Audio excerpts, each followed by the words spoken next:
Salut à toi et bienvenue sur la chaîne, je suis très content de te retrouver aujourd'hui avec un fond vert, voilà, c'est le nouveau setup, j'espère que ça marchera, je fais un test, ne soyez pas trop critiques dans les commentaires, je vais pouvoir me faire des kiffs, me mettre au Parc des Princes, me mettre dans le décor d'autres youtubeurs ou avec mes meilleurs potes.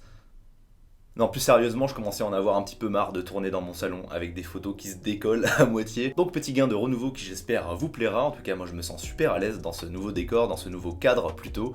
Et on va pouvoir entamer dans les parfaites conditions notre petit sujet du jour, à savoir Måneskin Icardi. Comment gérer cette concurrence, le retour d'Icardi? Måneskin va-t-il continuer de confirmer semaine après semaine sur le long terme ou pas? Voilà, tant de questions auxquelles on va essayer de répondre aujourd'hui. Pour rétablir les choses dans leur contexte, eh bien vous le savez, Måneskin est arrivé dans les derniers jours du mercato, un mercato qui se disait malin, on en a eu la preuve, même si ça fait beaucoup parler, beaucoup jaser, 50 millions ont été bel et bien investis sur Mauro Icardi, voilà 50 millions pour un seul et unique joueur qui n'affiche pas forcément toutes les satisfactions qu'on attendait de lui. En même temps, c'est bien pour ça que Paris se devait de recruter un second attaquant. Dans tous les cas, on avait besoin d'une doublure. Et Måneskin est arrivé dans les dernières heures du mercato, suite à un prêt très malin de Leonardo, qui rappelle d'ailleurs l'opération qui était déjà effectuée pour Icardi. D'autant plus que Måneskin profite, comme Icardi l'année passée, d'un temps de jeu qui lui était pas forcément destiné. L'année dernière, Icardi était arrivé suite à une blessure de Cavani. Mauro Icardi a brillé, a enquillé but sur but en profitant d'un système à 3 qui lui était vraiment bénéfique et qu'il met vraiment en valeur. Petit à petit, on le sait, Tuchel est passé à un système à 4 attaquants, ne voulant pas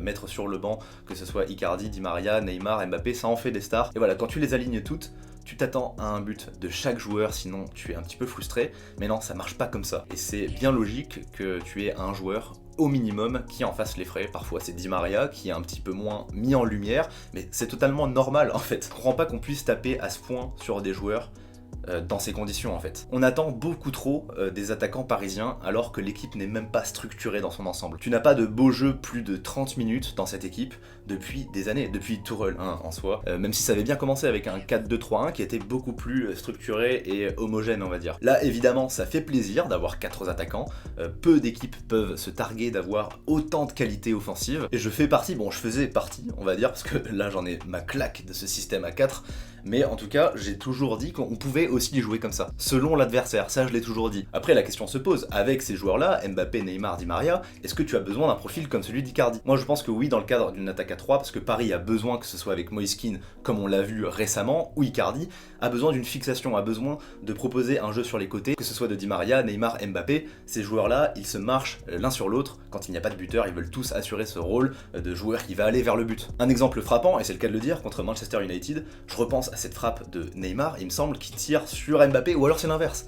Mais bref, les joueurs ne savent pas sur quel pied danser, et tu as juste à remarquer comment l'équipe s'est bonifiée en seconde période face à Manchester, même si ça n'a pas suffi. Il y avait plus d'automatisme pour aller vers l'avant avec Måneskin qui pèse sur la défense quand même. C'est quand même un sacré gabarit, qui en plus profite d'une certaine explosivité. Ça me fait une transition parfaite pour parler de lui, parce que oui, il réussit parfaitement son entame de saison avec le Paris Saint-Germain. Måneskin peut beaucoup plus s'acclimater, parce que c'est un joueur qui peut toucher le ballon. Je pense qu'il peut encore s'améliorer sur sa conduite de balle, mais voilà, le joueur, il a 20 ans, et ça contribue aussi sur le fait qu'on a beaucoup plus de tolérance pour lui. C'est un joueur qui a 20 ans, qui arrive en prêt, il est bien plus sympathique que Mauro Icardi en apparence, on a l'impression que ça ne compte pas ce genre de facteur, mais si, ça compte vraiment dans l'opinion publique. Måneskin est l'atout du joueur chouchou que tu vas apprécier quoi qu'il arrive. Le mec s'investit, il est intelligent, sympa, il a du flow, et il marque des buts.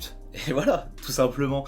Donc lui répond encore plus aux critères qu'on attendait de lui, tout simplement. Icardi, pour le coup, si tu fais le bilan de sa première saison, eh bien c'était très bien au début, et puis finalement, il s'est un petit peu éteint avec ce changement de dispositif. Donc tu as un rendement qui est en dessous de ce que tu attendais. Quand tu investis énormément sur ce genre de joueur, c'est pour qu'il s'illumine, pour qu'il ait un impact clair dans ton équipe et qu'il s'épanouisse, tout simplement. Après, l'histoire nous a prouvé qu'avec l'historique de Mercato, c'est clairement pas le cas, même pour des gros budgets qui ont été investis sur Kerrer, sur Diallo, sur Idrissa Gueye, sur Ressé, bref, il y en a énormément des erreurs de casting. Et là, pour le coup, Måneskin, il a tout pour lui. Il arrive, il apporte un profil que Cavani et Icardi n'avaient pas. Certains disent que c'est un espèce d'hybride entre Cavani et Icardi. Moi, je suis pas forcément d'accord. C'est pas parce que tu as des similitudes sur, par exemple, le joueur va marquer des buts en une touche ou va être bon de la tête que ça y est, c'est Cavani. Non, c'est un joueur à proprement parler qui est puissant, qui est explosif, qui peut encore s'améliorer sur la conduite de balle, mais qui déjà fait le taf quand il a le ballon au pied. Tu le vois sur sa passe D par exemple pour Di Maria contre Leipzig. Bref, c'est un profil que Paris n'a pas, qui pour l'instant n'est pas coûteux et qui répond très bien aux attentes et à la pression qu'il y a sur ses épaules tout simplement. Maintenant, il faut relativiser parce que Moise Kean s'est illuminé certes, mais dans des confrontations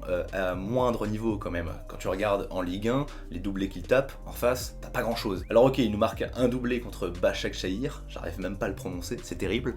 Mais voilà, tu vas pas non plus tirer d'énormes conclusions sur ça, il faut voir sur le long terme. À Paris, on a la fâcheuse tendance de tirer des conclusions très vite, et pour le coup, je pense que ça peut desservir aux joueurs. Ça, on l'a vu, mais plus d'une fois. Je repense à cette merveilleuse vidéo de Brut sur le destin d'Idrissa Gueye, qui est la nouvelle star du PSG.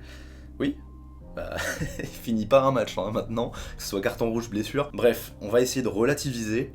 Icardi, lui, quand il joue, il me semble pas qu'il ait perdu beaucoup de matchs hein, à son actif, même si c'est pas le genre de joueur qui va te procurer des énormes émotions. C'est un joueur qui pour moi est fidèle à lui-même, qui n'a pas changé depuis qu'on l'a recruté.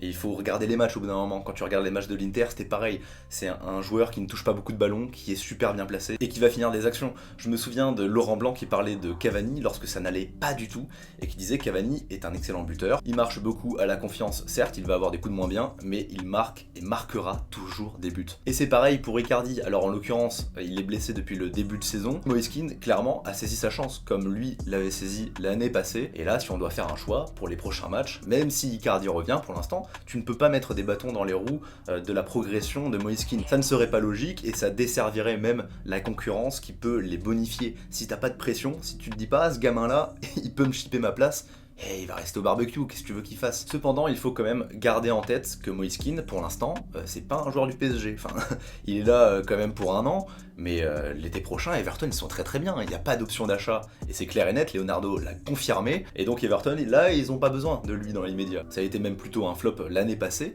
et là, s'il explose, eh ben, il faut demander des dizaines de millions à Leonardo. Donc on n'est clairement pas assuré de profiter de Moise Kean sur le long terme.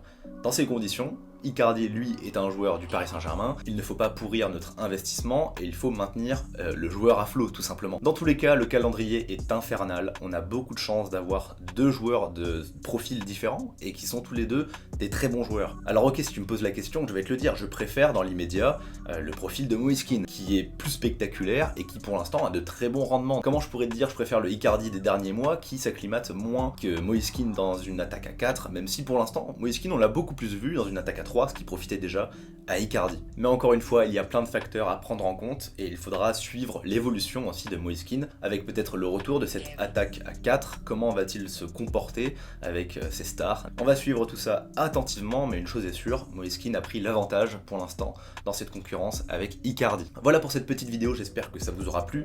J'avais encore une nouvelle fois, j'ai l'impression de me répéter, mais j'avais à cœur de relativiser, car les choses ne sont jamais aussi simples qu'elles le paraissent. C'est pas juste Moise Kean il est trop chaud, donc go virer Icardi et voilà.